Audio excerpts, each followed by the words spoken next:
back here again. I'm Nick Peters, the gaming theologian, and I affirm a virgin birth. And as you can see, we're getting ready to go to Death Mountain, level 9 up top. Got nearly the max number of bombs. I can have a magic key for health, the magical sword, as it was called here, not the master sword yet.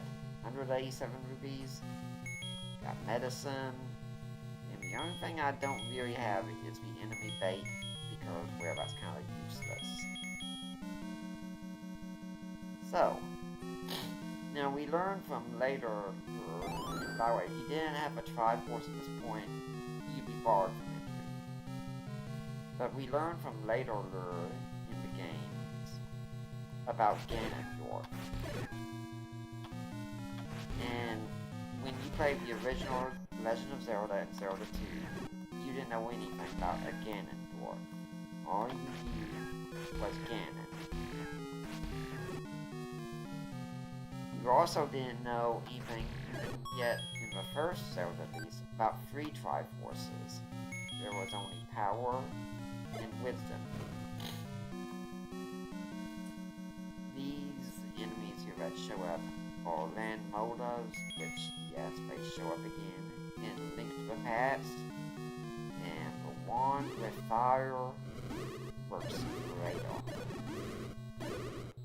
Anyway, what we learn later on in Zelda lore is about how the Triforce kind of splits if someone touches it, and they don't have a proper mixture of power, wisdom, and courage. Link is connected, as we learn in Zelda 2, with courage. Ganon is connected with power, and Zelda with wisdom. Now, as I think about that, what's kind of interesting is that power is the attribute that really doesn't require anything of you. You can be a 40 wicked person and have power. There's that saying, power corrupts, and absolute power corrupts absolutely. Don't think that's really so, because God has all power, and he's not corrupt. These enemies are called Petras, which are honestly a mini-boss of sorts. And as soon as I've got 4 power, this thing's much easier to take out. But you can have power, and it doesn't require anything. All you do is just use it for what you want. If you want to reveal a man, the saying goes, you give him power. Power doesn't really change your nature, I don't think. It reveals the nature that's already there. And when we see Ganon in the Zelda games, keep in mind, I don't remember entirely the way through this dungeon. I've got a general idea, but I don't know the exact about 100%. Yeah, that makes it a little bit harder, but still doable. Ganon is a man at the start. Some magical powers, skilled fighter, but a man. But when it comes to a Triforce of power, and he is getting that, he becomes a beast. Power just reveals what's already there. We're never told the Triforce of power is bad, because it isn't. Power is not a bad thing. We all need power to some extent. What someone does with power that matters.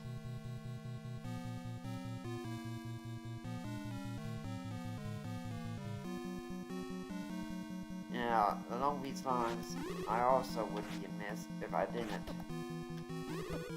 take some time to address something that's often asked to Christians in theist in general. So I might as well go ahead and answer this objection now. The common trope. Can God create a rock so big he can't lift it? Answer. No. That's also not a problem. Because power doesn't mean you can do nonsense. You can do contradictions. Never has, never will. Okay, this is what I came here for. This is the red ring. The blue ring reduces all damage you take by half. This one reduces it by 3/4. So if something took 2 hearts of damage from me before, now it will only take half a heart.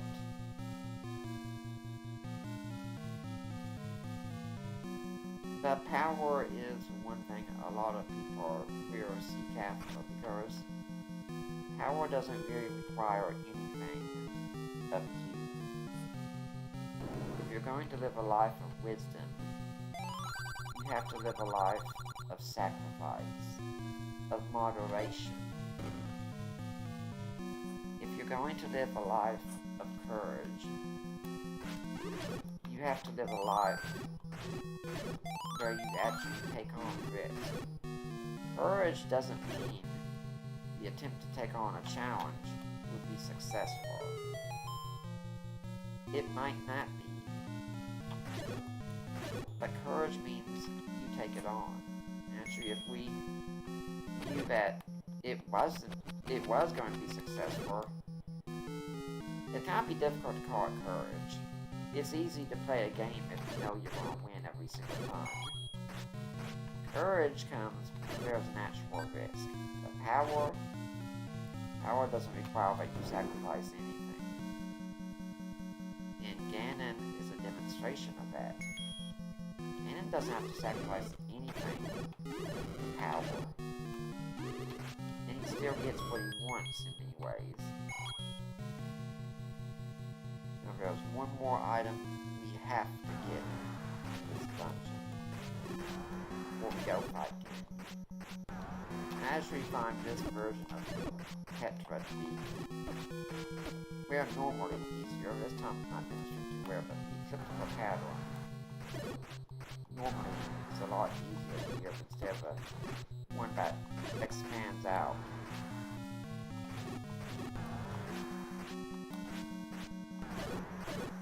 Everyone to some extent seeks power to do that which they want.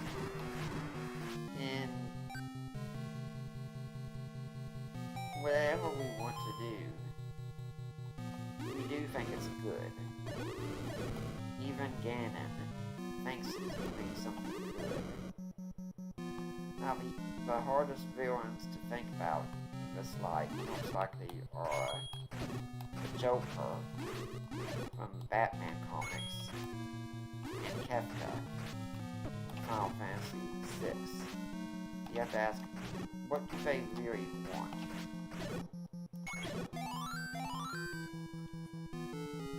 As a Thomist, it's part of our philosophy that every agent acts for what they think is a good, a perceived good.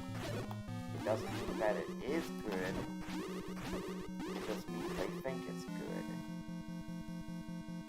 Or they could even be acting for something that is a true good, but they are acting on it in an evil way.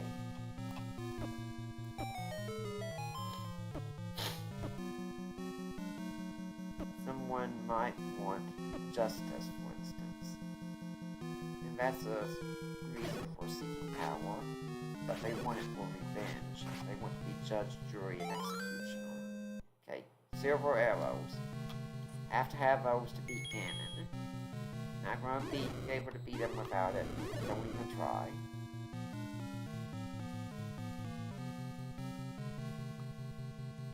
So anyway, as I was saying, you have to have some good in mind when you're acting. What does Ganon want?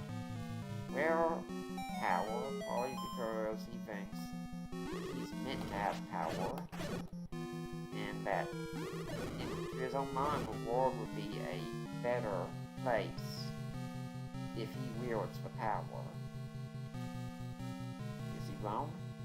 Absolutely, 100%. That is what he thinks, and he's willing to act on that. And that's also something we have to keep in mind, that someone's intentions and action doesn't matter. You can want to do something good and have the best of intentions, but it doesn't mean it's right. Keep this in mind, especially in the area of politics. The idea usually is where if we have good intentions with this policy, then it must be good. Well, you can have good intentions, but it's not going to work out in the end. Anyway, some of you might have been noticing that fairies, when you get them, they don't refill your life to a max, which would be so much easier if they did. They only refill 3 hearts. Thankfully, sometimes blue witch folks do follow patterns, which makes it much easier in those cases.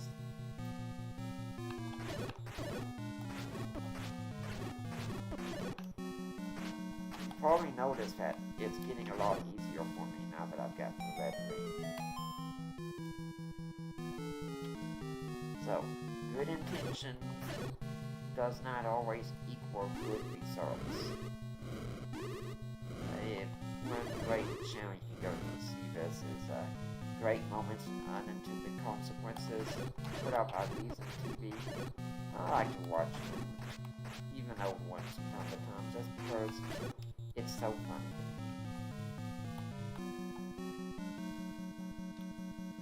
me. Link and Zelda in our games are the ones that do have good intentions. Why did I do that?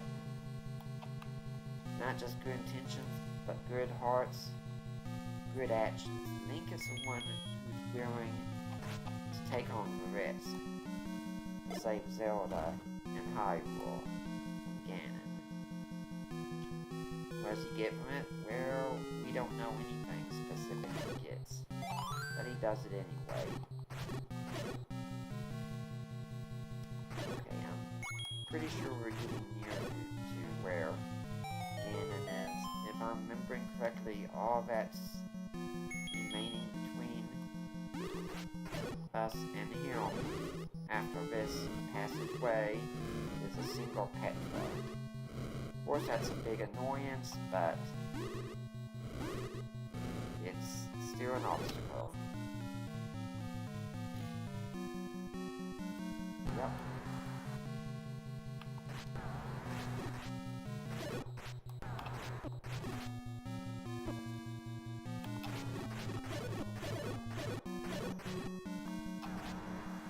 I wanted to make sure I didn't get pushed back onto the stairs there.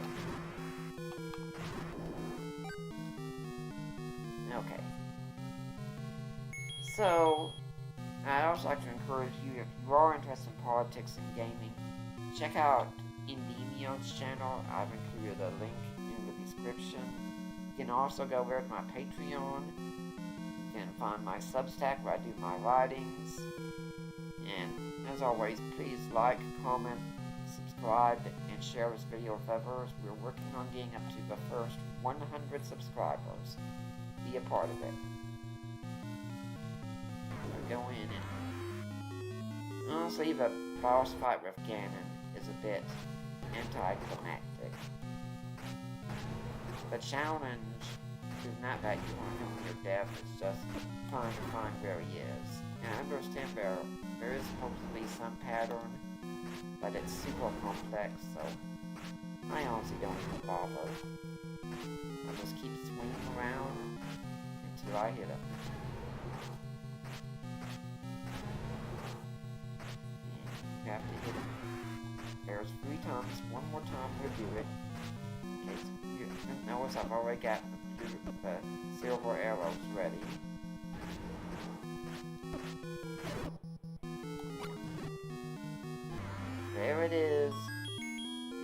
original Legend of Zelda, final enemy has been defeated.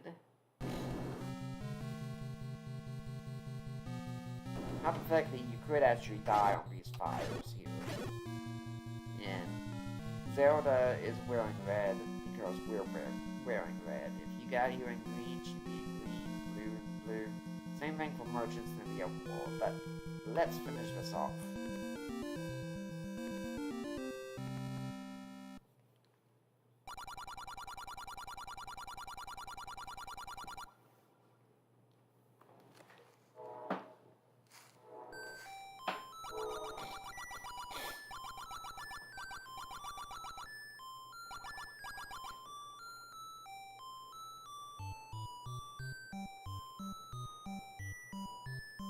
And we didn't even need the medicine in that dungeon, which demonstrates in some ways that level 6 is actually harder than level 9 is. Now, you could go ahead and do a new quest here, which if you wanted to do that also, you can put in your name as Zelda, and you skip straight to the second quest. We're not going to do that this time, because next time when we come back, I plan on starting Zelda 2, and we're going to discuss courage, evil, good stories, maybe even people who lived in the desert in Christian history, any number of things, whatever comes to my mind at the time. But thanks for watching. I'm Nick Peters, and I affirm the virgin birth, and I'll see you